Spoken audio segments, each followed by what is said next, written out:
好啦，4月8號啊，咁第一組1000米嘅直路閘啊準備好啦，隨時起步。一檔金鑽貴人，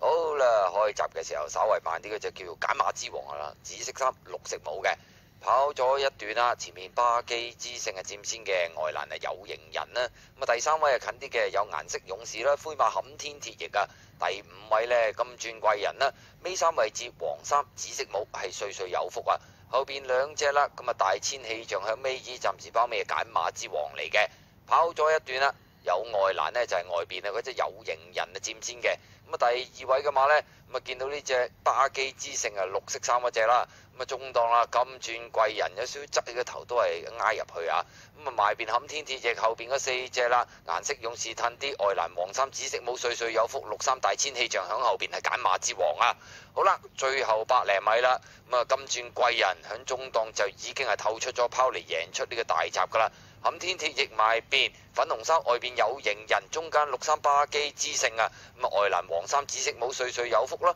綠衫走入邊大千氣象啦，吞落去係顏色勇士，響後邊嗰隻呢，就揀馬之王喎。